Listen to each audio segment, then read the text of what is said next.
علی رسولہ الکریم اما بعد فاعوذ باللہ من الشیطان الرجیم بسم اللہ الرحمن الرحیم وَلِمَنْ خَافَ مَقَامَ رَبِّهِ جَنَّتَانِ صدق اللہ العظیم ان اللہ وملائکتہ یصلون علی النبی یا ایہا الذین آمنوا صلوا علیہ وسلموا تسلیما اللہم صلی علی سیدنا و مولانا محمد وعلی آل سیدنا و مولانا محمد وبارک وسلم وصلی علیہ صلاۃ و سلام علیک یا رسول اللہ وعلی آلک و اصحابک یا حبیب اللہ۔ تمام تعریفیں اللہ تبارک و تعالیٰ کے لیے ہیں جو خالق کائنات بھی ہے، مالک شش جہات بھی، جو احد بھی ہے، صمد بھی ہے، جس کی شان لم یلد بھی ہے ولم یولد بھی۔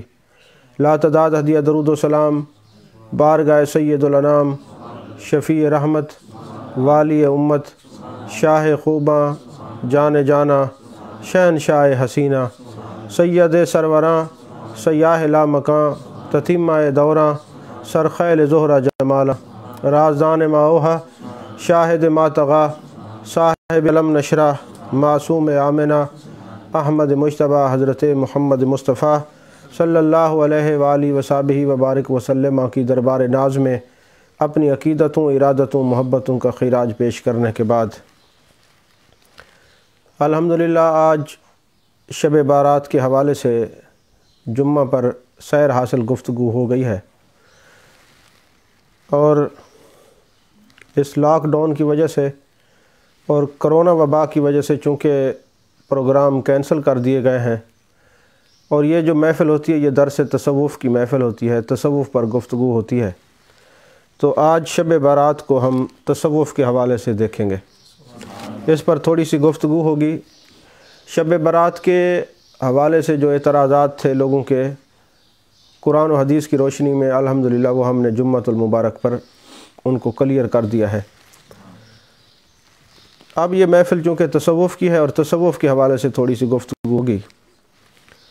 شب بارات میں دعا کی مقبولیت اور مغفرت سے محروم جو لوگ ہیں وہ کون کون سے ہیں؟ ایک تو مشرک ہے، دوسرا بغض، کینہ اور حسد رکھنے والا، اور تیسرا شراب نوشی کرنے والا، چوتھا والدین کا نافرمان، پانچواں عادی زانی، چھٹا قطع رحمی اور قطع تعلقی کرنے والا، ساتواں چغل خور۔ اندازہ لگائیں کہ یہ وہ روحانی بیماریاں ہیں، جب یہ ختم ہوتی ہیں تو تب بندہ صوفی بنتا ہے۔ میں اکثر کہا کرتا ہوں کہ ایک بزرگ کے پاس ایک شخص گیا اور کہنے لگا کہ جناب میں اللہ کا ولی بننا چاہتا ہوں، مجھے کوئی وظیفہ بتائیں۔ تو انہوں نے فرمایا وظیفے سے تو ولی کوئی نہیں بنتا، میں تجھے ولی بننے کا طریقہ بتا دیتا ہوں۔ اور طریقہ یہ ہے کہ دو طریقے بزرگوں نے بتائے، کتب کے اندر یہ موجود ہیں، اور یہ میں کئی دفعہ بیان بھی کر چکا ہوں، المستظرف کا بھی حوالہ دے چکا ہوں، قوت القلوب کا بھی حوالہ دے چکا ہوں۔ یہ دونوں باتیں انہی دونوں کتب کے اندر موجود ہیں، اہل علم اس کو دیکھ سکتے ہیں، پڑھنا چاہیں تو پڑھ سکتے ہیں۔ تو انہوں نے فرمایا کہ پہلا طریقہ تو یہ ہے کہ تم کسی اللہ والے کو تلاش کرو اور اس کے ساتھ رشتہ محبت جوڑو، اور میں دعا کرتا ہوں کہ اللہ کرے اس اللہ والے کے دل میں تمہاری محبت بیٹھ جائے، اور جب اللہ والے کے دل میں تمہارے لیے پیار اور محبت بیٹھ جائے گی تو اللہ کا قانون یہ ہے کہ اللہ اپنے دوستوں کے دلوں کو دن میں کئی مرتبہ نگاہ رحمت سے دیکھتا ہے۔ تو 360 مرتبہ تک بھی اقوال موجود ہیں۔ تو جب اللہ اپنے ولی کے دل کو نگاہ رحمت سے دیکھے گا، اس دل میں تمہاری محبت پڑی ہوگی، تمہارا بھی کام ہو جائے گا، تم بھی اللہ کے دوست بن جاؤ گے۔ ایک بات۔ اور دوسری بات یہ ہے کہ تم لوگ اس بات کو جانتے ہو اچھی طریقے سے کہ خانہ کعبہ کے اندر 360 بت رکھے ہوئے تھے، اور 360 بت جو تھے جب محبوب علیہ السلام کے قدمین شریفین جلوہ گر ہوئے، بت نکلے نا، تو وہ عبادت گاہ بن گیا۔ اسی طرح یہ جتنے نام میں نے لیے ہیں، یہ شرک ہے، یہ بھی ایک بت ہے۔ بغض، کینہ، حسد، چغلی، قطع تعلقی، نافرمانی، بدعقیدگی، یہ سارے بت ہیں۔ تو جب محبوب کی محبت دل کے اندر آ جائے گی، یہ سارے بت نکلیں گے، وہاں سے بت نکلے تو وہ بیت اللہ وہ عبادت گاہ بن گیا، اور اس بندے کے اندر سے یہ سارے بت نکلیں گے تو یہ زیارت گاہ بن جائے گا۔ جب تک زندہ رہے گا لوگ زیارت کرتے رہیں گے، جب دنیا سے جائے گا تو پھر بھی اس کی قبر کی زیارت ہوتی رہے گی۔ تو اب یہ جو رات ہے یہ اہل تصوف کی رات ہے۔ یہ مجھے کہنے میں کوئی میں وہ حرج محسوس نہیں کر رہا کہ اللہ تبارک و تعالیٰ کے محبوب نے فرمایا اس رات جو درجہ قبولیت پر پہنچے گا، جس کی دعائیں قبول ہوں گی، جو خود مقبول ہوگا، جس کے اندر یہ ساری باتیں نہیں ہوں گی، وہ اس کی دعا بھی قبول ہوگی۔ پتہ چلا کہ یہ اہل تصوف کی رات ہے، یہ صوفیوں کی رات ہے، یہ عبادت کی رات ہے، یہ ان لوگوں کی رات ہے جو اللہ کا قرب محسوس کرتے ہیں۔ اور میرے آقا علیہ الصلوۃ والسلام نے فرمایا جس کے اندر یہ عیوب و نقائص ہیں وہ توبہ کر لے، پھر اس رات مانگے تو اللہ اس کو بھی محروم نہیں کرے گا۔ لیکن جو ہمیشہ ان چیزوں سے بچتے ہیں، اصل میں ہوتا کیا ہے کہ اس رات میں اللہ تبارک و تعالیٰ نے بتا دیا کہ کون کون سے سینے ہوں۔ ایک تو سینہ بے کینہ ہو، سینہ حسد سے پاک ہو، سینے کے اندر کوئی اور نہ ہو، محبوب کی یاد ہو، سینے کے اندر جو دل ہے وہ یاد محبوب میں تڑپنے والا دل ہو۔ تو یہ ساری خوبیاں اہل تصوف میں پائی جاتی ہیں۔ تو فرمایا کہ اس میں ایک اور بھی نقطہ میرے ذہن میں آیا، یہ اللہ تعالیٰ نے قرآن پاک میں فرمایا وَالَّذِينَ جَاءُوا مِن بَعْدِهِمْ يَقُولُونَ رَبَّنَا اغْفِرْ لَنَا وَلِإِخْوَانِنَا الَّذِينَ سَبَقُونَا بِالْإِيمَانِ وَلَا تَجْعَلْ فِي قُلُوبِنَا غِلًّا لِلَّذِينَ آمَنُوا رَبَّنَا إِنَّكَ رَءُوفٌ رَحِيمٌ۔ اب اس آیت پر اگر غور کریں تو ہمارا عقیدہ واضح ہوتا ہے۔ ترجمہ اس کا یہ ہے کہ جو ان کے بعد آئے، یعنی ایمان والے جو پہلے گزر گئے، جو پہلے گزرے ہیں وہ تو پہلے ہیں، ہم اس وقت بعد والوں میں شمار ہوتے ہیں۔ جو ہمارے بعد آئیں گے وہ بعد والے شمار ہوں گے، جو ان سے بعد والے ہوں گے۔ تو وہ سورہ حشر کی یہ آیت مبارک ہے۔ تو اللہ فرماتے ہیں جو ان کے بعد آئے، یعنی ایمان والوں کے بعد، ان کا طریقہ اور نشانی اللہ بتا رہے ہیں۔ ان کی نشانی کیا ہوتی ہے؟ فرمایا وہ کیا کہتے ہیں، اے ہمارے پروردگار ہمیں بخش دے، اور ہمارے ان بھائیوں کو بھی بخش دے جو ہم سے پہلے پیدا ہو چکے ہیں، یعنی پہلے پیدا ہوئے چلے گئے، اور ہمارے دلوں میں اہل ایمان کے لیے بغض کو ختم کر دے، بے شک تو رؤوف الرحیم ہے۔ تو پتہ چلا کہ جو لوگ بخشش کی دعا کرتے ہیں ان کے سینے بغض سے پاک ہیں، اور جو بغض رکھتے ہیں، کینہ رکھتے ہیں، ان کی نشانی یہ ہے کہ وہ اپنے گزرے ہوئے لوگوں کے لیے مغفرت کی دعا بھی نہیں کرتے۔ تو میرے آقا علیہ الصلوۃ والسلام نے فرمایا جس کے دل میں کینہ ہوگا اس کو وہ محروم رہے گا۔ اب آپ اندازہ لگائیں، ہم تو ایصال ثواب کے قائل ہیں، ہم تو جو دنیا سے چلے گئے ان کے لیے دعا کے بھی قائل ہیں، اور قرآن یہ کہہ رہا ہے کہ ایمان والوں کی نشانی کیا ہے کہ وہ یہ کہتے ہیں اللہ جو پہلے گزرے ہیں ایمان والے ان کو بخش دے، اور ان کے لیے کینہ نہیں کرتے، ان کے لیے کنجوسی نہیں کرتے، دل کے اندر بخل پیدا نہیں کرتے۔ تو پتہ چلا کہ اس رات اپنے وصال شدہ کے لیے دعا کرنا اس بات کو ثابت کرنا ہے کہ ان کے دلوں میں کینہ نہیں ہے، اور اللہ کے محبوب نے فرمایا جس کے دل میں کینہ نہیں ہوگا وہ اس رات کامیاب اور کامران ہوگا۔ تو اس سے ہمارا عقیدہ واضح ہوتا ہے۔ اور دوسری بات تصوف کے حوالے سے یہ ہے کہ حضرت عائشہ رضی اللہ تعالیٰ عنہ اور حضرت عبداللہ بن عباس راوی ہیں، وہ فرماتے ہیں کہ اللہ تبارک و تعالیٰ سال میں ایک مرتبہ، ویسے تو 120 رحمتیں خانہ کعبہ پہ ہر وقت برستی رہتی ہیں، ہر وقت برستی رہتی ہیں 120 رحمتیں۔ 60 رحمتیں اس بندے کے لیے ہیں جو بیت اللہ شریف کا طواف کر رہا ہے، اور 40 رحمتیں اس کے لیے ہیں کہ جو وہاں عبادت کر رہا ہے، اور 20 رحمتیں اس کے لیے ہیں جو کچھ بھی نہیں کر رہا، خانہ کعبہ کو محبت سے تک رہا ہے، محبت سے تک رہا ہے۔ 120 رحمتیں اس پر ہر وقت نازل ہو رہی ہیں۔ تو حضرت ام المومنین عائشہ پاک رضی اللہ تعالیٰ عنہ اور حضرت عبداللہ بن عباس روایت کرتے ہیں کہ نبی پاک صلی اللہ علیہ وسلم نے ارشاد فرمایا کہ اللہ تبارک و تعالیٰ نگاہ خاص ایک وقت میں کعبہ شریف پہ ڈالتا ہے، نگاہ خاص ایک وقت میں کعبہ شریف پہ ڈالتا ہے، اور وہ کون سا وقت ہوتا ہے؟ یہ 14 شعبان المعظم ہوتی ہے، یہ 15 کی رات ہوتی ہے۔ اس رات اللہ تبارک و تعالیٰ بیت اللہ شریف پر اپنی نگاہ رحمت ڈالتا ہے، اور وہ فرماتے ہیں وہ کیوں ڈالتا ہے؟ اس لیے کہ اس رات لوگوں کے دل کعبے سے جڑے ہوتے ہیں، اور یہ کیسے ہو سکتا ہے کہ کعبۃ اللہ پر اللہ کی نگاہ رحمت پڑے، پیار والی نگاہ پڑے اور جو دل کعبے سے جڑے ہوں ان دلوں پر نگاہ رحمت نہ پڑے، یہ کیسے ہو سکتا ہے؟ اچھا مجھے آپ یہ بتائیں کہ جو لوگ کعبے کو صرف دیکھتے رہتے ہیں ان کو 20 رحمتیں ملتی رہتی ہیں، اس لیے کہ کعبہ اللہ کی تجلی خاص ہے، اللہ اس پر اپنی نگاہ کی رحمت کی تجلی خاص ڈالتا ہے۔ تو پتہ چلا اگر 4 دیواری ہو، بظاہر ایک کوٹھا ہو جس کو بیت اللہ کہا جائے، اللہ نگاہ رحمت سے دیکھے تو اس کو دیکھو تو 20 رحمتیں ملتی ہیں۔ جو اللہ والا ہو، جو اللہ ہر وقت نگاہ رحمت سے اپنے بندے کو دیکھے، اس کے چہرے کو تکنا کتنی بڑی سعادت کی بات ہے۔ اسی طرح ابن الحاج مکی نے لکھا، شیخ ابو طالب نے لکھا، یہ جو پہلے میں نے حوالہ دیا ہے کہ کعبۃ اللہ پر جو نگاہ رحمت خاص پڑتی ہے وہ شب برات میں پڑتی ہے، یہ دیلمی میں بھی ہے، جامع الحدیث کے اندر بھی یہ حدیث پاک ہے، جامع الکبیر کے اندر بھی یہ حدیث پاک ہے، اس کے علاوہ کنز العمال کی بھی یہ حدیث پاک ہے۔ یعنی یہ کوئی ایسی بات نہیں ہے کہ کسی خطابت کی کتاب سے پڑھ لیو اور آپ لوگوں کے سامنے رکھ دی اور بتا دی، ایسا نہیں ہے۔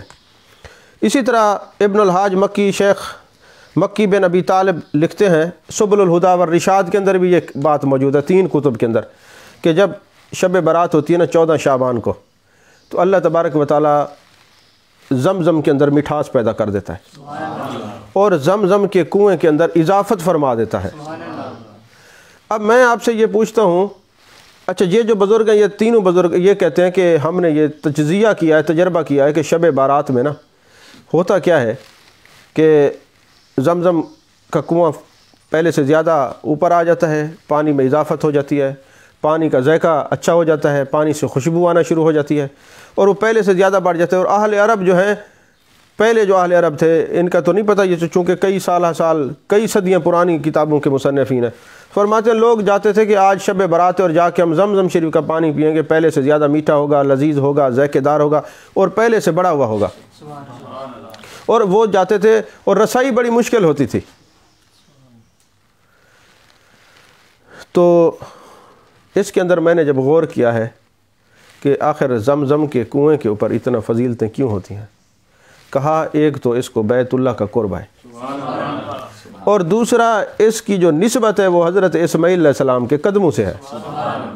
تو پتہ چلا اس رات شب بیداری وہ کریں گے جن کا قرب ہوگا کعبے سے اور نسبت ہوگی میرے مصطفیٰ کے قدموں سے صلی اللہ علیہ وسلم۔ یہی لوگ وہ چند گنے چنے لوگ ہیں جو اس رات میں عبادت کرتے ہیں، ذکر کرتے ہیں، اس لیے کہ ان کا تعلق کعبے سے بھی ہے اور کعبے کے کعبے سے بھی ہے۔ اور علامہ اسماعیل حقی رحمۃ اللہ علیہ فرماتے ہیں کہ تفسیر روح البیان کے اندر ہے کہ اللہ تبارک و تعالیٰ زمزم شریف کا پانی کھلم کھلا بڑھا دیتا ہے۔ فرمایا یہ نشانی کیا ہے؟ انہوں نے بھی اس کی وضاحت کی، فرمایا کیونکہ ایک تو پانی کو نسبت حضرت اسماعیل کے قدموں سے، دوسرا کعبے کا قرب ہے۔ تو فرماتے یہ جو عارفین ہیں اور محققین کے جو دل ہیں نا، اس رات جب وہ بیٹھتے ہیں اور عبادت کرتے ہیں تو اللہ تبارک و تعالیٰ ان کے علم اور ان کے عرفان کو اسی طرح اضافہ کر دیتا ہے جس طرح زمزم کے کنویں میں اضافہ فرما دیتا ہے، کیونکہ اللہ نے فرمایا نا قُلْ إِن كُنتُمْ تُحِبُّونَ اللَّهَ فَاتَّبِعُونِي يُحْبِبْكُمُ اللَّهُ، اے لوگو اگر تم اللہ سے محبت کے دعوے دار ہو تو میرے محبوب آپ اعلان کر دیں فَاتَّبِعُونِی، میرے پیچھے چلو، یُحْبِبْكُمُ اللَّهُ، پھر اللہ تمہیں اپنا محبوب بنا لے گا۔ تو جتنے جانور ہیں نا جنگل کے، آپ کتابیں اٹھائیں تو اس کے اندر یہ لکھا ہوا ہے کتب حدیث کے اندر کہ وہ جب بیمار ہوتے کعبے کی طرف کھڑے ہو جاتے ہیں، سر کر کے اللہ ان کو شفا عطا فرما دیتا ہے، یا گنبد خضرا کی طرف منہ کر کے کھڑے ہو جاتے ہیں، اللہ ان کو شفا عطا فرما۔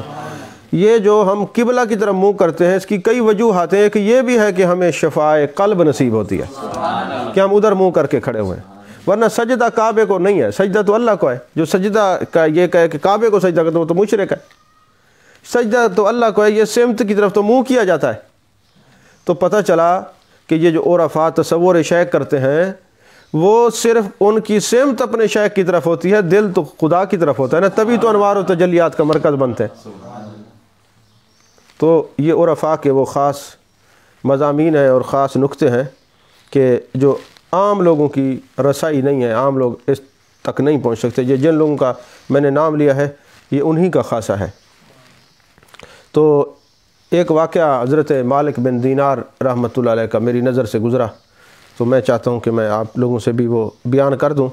اور یہ واقعہ کتنی کتابوں کے اندر ہے، کشف الخفاء کے اندر ہے، ایک کتاب ہے، ابن جوزی نے اس کو نقل کیا ہے متعدد کتب کے اندر، اس کے علاوہ روض الریاحین کے اندر ہے یہ بات، اس کے علاوہ چوتھی الکبائر علامہ ذہبی کی کتاب ہے، اس کے اندر بھی واقع ہے، اور ابن قدامہ نے التوابین کے اندر بھی اس کو نقل کیا ہے، اور ایک الزواجر ابن مکی کی کتاب ہے، ابن حجر مکی کی، اس کے اندر بھی یہ واقعہ موجود ہے، روح البیان کے اندر بھی یہ واقعہ موجود ہے، نزہۃ المجالس کے اندر بھی یہ واقعہ موجود ہے، تقریباً 9 کتب کے اندر یہ میں نے واقعہ پڑھا ہے۔ چونکہ اس واقعے کی جو نسبت ہے وہ شب برات کی رات سے ہے، کیونکہ شب برات میں جب عرفاء بیٹھتے ہیں اور اللہ کی طرف توجہ کرتے ہیں، جیسے حضرت امام حسن مجتبیٰ رضی اللہ تعالیٰ عنہ کا یہ قول ہے کہ میں شب برات کو 3 حصوں میں تقسیم کرتا ہوں، ایک حصے میں ساری رات اپنے نانا پہ درود بھیجتا ہوں، اور دوسرے حصے میں قیام کرتا ہوں، تیسرے حصے میں سجدہ ریزی کرتا ہوں، مناجات کرتا ہوں اور اللہ کے سامنے گڑ گڑاتا ہوں۔ تو عرفاء جب اس رات کو بیٹھتے ہیں تو اللہ تبارک و تعالیٰ ان پر کرم نوازیاں فرماتا ہے، ان کا عرفان کھلتا ہے۔ تو حضرت مالک بن دینار رحمۃ اللہ علیہ وہ ہیں جنہوں نے حضرت انس بن مالک کی بھی زیارت کی، تابعی ہیں، کئی صحابہ کی آپ نے زیارت کی ہے۔ ان سے کسی نے پوچھا کہ آپ بتائیں آپ کو توبہ کیسے نصیب ہوئی؟ انہوں نے کہا جی میں شرابی تھا، شراب پیتا تھا، شراب کے نشے میں مگن رہتا تھا ہر وقت۔ میری ایک چھوٹی سی بچی تھی، بالکل معصوم چھوٹی سی، وہ آتی تھی اور میرے ہاتھ سے وہ پیالہ چھین کے نا میرے اوپر ڈال دیتی تھی، اور ظاہر سی بات ہے، فطری بات ہے کہ بچیوں سے باپ کو زیادہ محبت ہوتی ہے، اور بیٹی کو بھی باپ سے ماں کی نسبت زیادہ پیار ہوتا ہے۔ تو اب وہ شرارتیں کرتی، تو اچانک اس کا انتقال ہو گیا، اس بچی کا۔ جب انتقال ہو گیا تو اب میں اس کے غم میں بیٹھا رہتا، شراب پیتا رہتا غم کو بھلانے کے لیے۔ تو ایک رات ایسی ہوئی کہ یہی شب برات کی رات تھی اور لوگ عبادت کر رہے تھے، میں بھی جا کے شامل ہو گیا، اور شب برات کی رات میں بھی بیٹھ گیا کہ میں بھی کوئی ذکر کروں، چلو آج تو عبادت کی رات ہے۔ کہتے جب میں وہ وہاں بیٹھے بیٹھے سو گیا نا تو میں خواب دیکھتا ہوں میرے پیچھے ایک بہت بڑا سانپ ہے جو آپ بھاگا ہوا آ رہا ہے، اور بڑا خوفناک اس کی شکل ہے، اژدہا ہے۔ ظاہر ہے چھوٹا سا سانپ بھی ہو تو انسان کو ڈرانے کے لیے کافی ہے، وہ تو بہت بڑا اژدہا تھا۔ کہتے میں دوڑتا ایک وادی میں گیا تو ایک بزرگ کھڑے تھے، بڑے کمزور تھے۔ میں نے کہا میری مدد کرو۔ اس نے کہا یہ بہت بڑا اژدہا ہے اور میں کمزور ہوں، میں تیری کوئی مدد نہیں کر سکتا۔ تو پھر میں آگے بھاگتا گیا اور سانپ میرے پیچھے، اور ایک میں ٹیلے پر پہنچا تو وہاں پہ پھر وہی بزرگ کھڑے تھے جو مجھے پیچھے ملے تھے، وہ بزرگ۔ میں نے کہا جی میری مدد کرے۔ اس نے کہا میں کمزور ہوں، میں تیری مدد نہیں کر سکتا، یہ سامنے ٹیلے پہ چلے جاؤ، یہاں مسلمانوں کی امانتیں ہیں اور ہو سکتا ہے تیری امانت وہاں کوئی رکھی ہو اور اس کی وجہ سے اللہ تبارک و تعالیٰ تیرے اوپر مہربانی کر دے۔ کہتے میں جب اندر گیا تو میں نے دیکھا چھوٹے چھوٹے خوبصورت بچے پھر رہے تھے، اور اتنے میں سانپ میرے قریب آ گیا۔ ایک بچے نے زور سے آواز سے کہا کہ بچوں سارے اکٹھے ہو جاؤ، یہ سانپ قریب آ گیا ہے، کہیں مالک بن دینار کو کھا نہ جائے۔ یہ کہنا تھا تو بجلی کی تیزی کی طرح میری بچی میرے پاس آئی اور آ کے لپٹ گئی اور میری داڑھی پہ ہاتھ رکھ کر کہا ابا ابھی تجھے رب کو منانے کا وقت نہیں آیا، ابھی وہ وقت نہیں آیا کہ آج تو اپنے رب کو راضی کر لے، اتنا معتبر رات ہے، شب برات کی رات ہے۔ میں نے کہا بیٹی یہ کیا معاملہ ہے؟ انہوں نے کہا جتنے مسلمانوں کے نابالغ بچے فوت ہوتے ہیں اللہ نے اسی جگہ پہ رکھا ہوا ہے، اور ہمیں اپنے والدین کی اذیت اور تکالیف کا علم ہوتا ہے۔ اور اس بچی نے اللہ کی بارگاہ میں دعا کی میرے مالک تو نے مجھے بچپن میں موت دی ہے اور میں تیرے پاس ہی ہوں، میں اپنے والد کی سفارش کرتی ہوں، میرا والد آئندہ شراب نہیں پیے گا، گناہ نہیں کرے گا، وہ جو تیری نافرمانیاں سے بچ جائے گا۔ کہتے جب میری آنکھ کھلی تو میری دل کی کیفیت بدل چکی تھی، اور یہی شب برات کی رات تھی۔ تو یہ رات کیفیات کو بدلنے والی رات بھی ہے، اور شب برات کا معنی جو ہے وہ نجات والی رات بھی ہے۔ اس رات کتنے لوگوں کے اعمال اللہ کی بارگاہ میں پیش ہوتے ہیں اور ان کو نجات ملتی ہے۔ اسی طرح میں کئی دفعہ عرض کر چکا، متعدد کتب کے اندر یہ حدیث پاک موجود ہے کہ محبوب علیہ السلام تشریف فرما تھے، آپ نے فرمایا ایک شخص جو ابھی آئے گا مسجد نبی میں وہ جنتی ہے۔ تو ایک شخص آئے، اب ایک دو کتب کے اندر تو میں نے حضرت سعد بن ابی وقاص رضی اللہ تعالیٰ عنہ کا نام بھی پڑھا ہے۔ تو پانی داڑھی مبارک سے گر رہا ہے، میرے آقا نے فرمایا یہ جنتی ہے، جو شخص ہے کہ جنتی ہے، وہی تشریف لائے۔ دوسرے دن بھی وہی صحابی آئے، تیسرے دن بھی وہی۔ تو مجلس میں سے ایک صحابی اٹھے، انہوں نے کہا میں جا کے ان کو دیکھتا ہوں، جو 3 دن ہو گئے میرے مصطفیٰ کریم صلی اللہ علیہ وسلم ارشاد فرما رہے ہیں یہ جنتی ہے، آخر سبب کیا ہے؟ تو جب ان کے پاس گئے 3 دن قیام کیا، ان کو کہا میرے والد نے مجھے گھر سے نکال دیا ہے، میں آپ کے پاس رہنا چاہتا ہوں۔ 3 دن مہمان تھے، تیسرے دن کہنے لگے میرے والد نے نہیں نکالا، بات دراصل یہ تھی کہ آپ 3 دن سے محبوب علیہ السلام فرما رہے تھے یہ جنتی ہے، تو لہٰذا میں یہ چاہتا تھا کہ میں آپ کے ساتھ رہوں، آپ کے معمولات دیکھوں، اور پتہ چلے کہ میرے محبوب علیہ السلام نے جو 3 دن سے فرمایا تو جنتی ہے، تیرے جنتی ہونے کا سبب کیا ہے؟ تو لہٰذا میں نے دیکھا کہ جیسے میں نماز پڑھتا ہوں آپ بھی نماز ویسے پڑھتے ہیں، جیسے میں عبادت کرتا ہوں تہجد پڑھتا ہوں تو آپ بھی ایسے کرتے ہیں، لیکن میں حیران ہوں کہ میرے مصطفیٰ کریم صلی اللہ علیہ وسلم 3 دن مسلسل کیوں فرماتے رہے یہ جنت ہی ہے جنت ہی ہے۔ جب آقا کریم صلی اللہ علیہ وسلم کی بارگاہ میں گئے تو آپ نے فرمایا کہ ایک روایت یہ ہے کہ اس صحابی نے کہا کہ میرے دل میں کسی کا حسد نہیں ہے، اس لیے شاید میرے آقا نے مجھے جنتی فرمایا، اور دوسری میں میرے محبوب علیہ السلام نے فرمایا جو کسی کے دل میں کسی کے لیے اپنے دل میں بغض نہیں رکھتا، حسد نہیں رکھتا، وہ جنتی ہے۔ تو پتہ چلا آج بھی چلتے پھرتے کسی نے دیکھنا ہو کہ جنتی کون ہے تو ایسے شخص کو تلاش کریں جو کسی سے حسد نہیں کرتا۔ تو اسی طرح جو چغل خوری کرتے ہیں، چغل خوری بہت بڑا عذاب ہے۔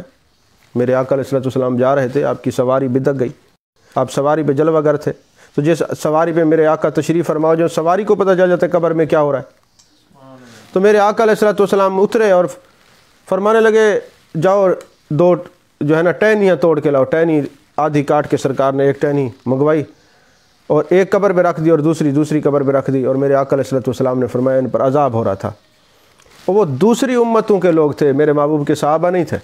آج کچھ لوگ اس پر بھی نیٹ پر بیٹھ کے بک بک کرتے رہتے ہیں اور تشریحات کرتے رہتے ہیں، ان کو پتہ ہی نہیں ہے۔ علامہ بدر الدین عینی اور دوسرے لوگوں نے کہا کہ وہ دوسری امتوں کے مسلمان تھے، محبوب علیہ السلام کی امت کے صحابی نہیں تھے۔ صحابہ تو وہ ہیں جو جنتی ہیں، صحابہ تو وہ ہیں جن سے میرے آقا راضی ہیں، صحابہ تو وہ ہیں جن سے میرا خدا راضی ہے، صحابہ تو وہ ہیں جن سے سب سے میرے آقا نے میرے رب نے جنت کا وعدہ کیا ہوا ہے۔ تو میرے آقا علیہ السلام نے فرمایا ان پر عذاب ہو رہا ہے۔ صحابہ اس بات کو جانتے تھے جس نبی کو یہ پتہ عذاب ہو رہا ہے، اور کون سا عذاب ہے؟ ایک چغل خور تھا، ایک پیشاب کے چھینٹوں سے نہیں بچتا تھا، تو ان کو یہ بھی پتہ ہوگا کہ بھائی جس نبی کو یہ پتہ ہے کہ کس وجہ سے عذاب ہو رہا ہے، اور میرے آقا علیہ السلام نے ٹہنی رکھی۔ آج لوگ کہتے ہیں جناب چلو ٹہنی سے تو مان لیتے ہیں، یہ ٹہنی سرکار نے رکھی جب تک یہ سر سبز رہے گی، یہ ذکر کرتی رہے گی، اور بندہ جو ہے وہ گناہوں سے تخفیف ہو جائے گی اور فرحت میں چلا جائے گا۔ وہ نادان اس بات کو بھول جاتے ہیں، اعتراض یہ کرتے ہیں کہ محبوب علیہ السلام دعا کرتے۔ میں نے کہا اس وقت میرے آقا دعا کرتے تو ان کا عذاب ٹل جاتا، آج تو میرے آقا ہمیں تو نظر نہیں آ رہے، ہم قبر پہ لے جائیں یا رسول اللہ صلی اللہ علیہ وسلم آپ دعا کریں اور ان کا عذاب ٹل جائے۔ فرمایا میرا عمل تو موجود ہوگا کہ ٹہنی رکھی جائے، میں تمہیں نظر آؤں نہ آؤں، عمل تو موجود ہے نا، ٹہنی رکھی جائے۔ تو میں پوچھتا ہوں کہ جو لوگ کہتے ہیں کہ ذکر کرنے سے ثواب نہیں پہنچتا، وہ ٹہنی ذکر کرے تو ثواب پہنچتا ہے، عذاب قبر میں تخفیف ہوتی ہے۔ تو انسان جو اشرف المخلوقات ہے، یہ جو اپنی زبان سے قرآن پڑھے اور ذکر کرے تو پھر کیسے نہیں پہنچے گا؟ یہ صرف مخلوق خدا کو دھوکے میں رکھنے والی بات ہے۔ تو عزیزان محترم، یہ جو رات ہے قبولیت کی رات ہے، توبہ کی رات ہے، استغفار کی رات ہے، اور اللہ تبارک و تعالیٰ نے فرمایا وَلِمَنْ خَافَ مَقَامَ رَبِّهِ جَنَّتَانِ، اور جو اپنے رب کے خوف سے گناہوں کو ترک کر دے گا اللہ اسے 2 جنتیں عطا فرمائے گا۔ تو اس پر میں ایک روایت بیان کر کے جو تمام تفاسیر کے اندر ہے، عربی کی جتنی تفاسیر اٹھائیں، اپنی گفتگو کو اختتام کی طرف لے کے جاتا ہوں۔ حضرت فاروق اعظم رضی اللہ تعالیٰ عنہ کے زمانے میں ایک نوجوان تھا جو ہر وقت مسجد نبی شریف میں بیٹھا رہتا اور اللہ اللہ کرتا رہتا۔ ظاہر سی بات ہے کہ جب کوئی بندہ مسجد میں بیٹھا ہو، جو آئمہ ہوں گے، جو بڑے ہوں گے، ان کو دیکھیں گے نا کہ یہ بڑا نیک بچہ ہے، صالح ہے۔ تو کچھ دن گزرے، اس کی غیر حاضری ہو گئی۔ حضرت فاروق اعظم رضی اللہ تعالیٰ عنہ نے پوچھا یہ بچہ کدھر ہے؟ انہوں نے کہا حضور اس کا تو وصال ہو گیا۔ آپ نے فرمایا اس بچے کا وجود بہت بڑی نعمت تھی، اس کے گھر چلتے ہیں۔ جب گھر گئے نا تو پتہ چلا تعزیت کے لیے جانا بھی حضرت فاروق اعظم کی سنت ہے۔ کوئی نعمت چھن جائے اس کے لیے افسوس کرنا، یہ بھی حضرت فاروق اعظم رضی اللہ تعالیٰ تعزیت کے لیے جانا یہ سنت ہے۔ آپ تشریف لے گئے، اس کے باپ سے پوچھا کہ ہوا کیا ہے؟ اس نے کہا حضور جب یہ جاتے تھے نا تو راستے میں ایک عورت گناہوں کے لیے اپنی طرف اس کو راغب کرتی تھی۔ ایک دن اس عورت نے آپ کو زبردستی بچے کو پکڑوا لیا اور وہ بے ہوش ہو گیا، اس نے بیر پھینکوا دیا۔ جب گھر آئے تو میں نے پوچھا بیٹا کیا ہوا؟ تو اس نے واقعہ بیان کیا۔ میں نے کہا کس چیز نے تجھے گناہ سے روکا تھا؟ انہوں نے کہا وَلِمَنْ خَافَ مَقَامَ رَبِّهِ جَنَّتَانِ۔ تو حضرت فاروق اعظم فرماتے پھر کیا ہوا؟ باپ نے کہا حضور پھر اس کا انتقال ہو گیا، تدفین ہو گئی۔ آپ نے فرمایا یہ اللہ کے خوف سے گناہوں کو ترک کر کے فوت ہوا ہے، اور رب کا وعدہ یہ ہے کہ جو اللہ کے خوف سے گناہوں کو ترک کرتے اللہ اس کو 2 جنتیں عطا فرماتا ہے۔ ہم تو کہتے ہیں نا اے اللہ ہمیں جنت عطا فرما۔ جنت کی کئی نام ہے، جنت فردوس بھی ہے، جنت الاعلیٰ بھی ہے، جنت نعیم بھی ہے، ہاں جی، اس کے علاوہ کئی جنتیں ہیں۔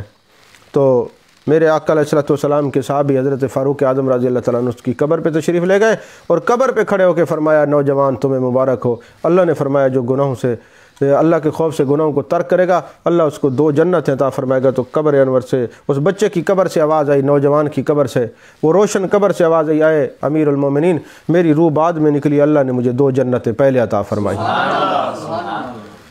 تو اللہ تبارک و تعالیٰ کے خوف سے گناہوں کو ترک کرتے ہوئے اللہ کی محبت میں آ کے حسد، غیبت، چغلی، بغض، قطع تعلقی اور والدین کی نافرمانی سے بچتے ہوئے اللہ کے حضور توبہ کر کے اس رات کو دعاؤں سے اور استغفارات سے، نوافل سے، توبہ سے، آنسوں سے مزین کریں تو اللہ تبارک و تعالیٰ اس رات میں خصوصی انعام فرمائے گا، کیونکہ یہ رات ایسی ہے کہ حدیث پاک میں نے جمعے میں بیان کر دیں، اس رات مرنے والوں کا نام لکھا جاتا ہے، حج پہ جانے والوں کا نام لکھا جاتا ہے، نکاح کرنے والوں کا نام لکھا جاتا ہے، جس کو جو بچے ملنے ہیں اور جس کی شادی ہونی ہے، سارا وہ معاملہ اس میں تیار کیا جاتا ہے۔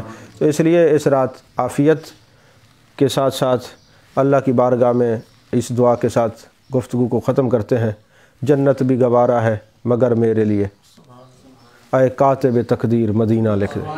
وآخر دعوانا ان الحمد للہ رب العالمین۔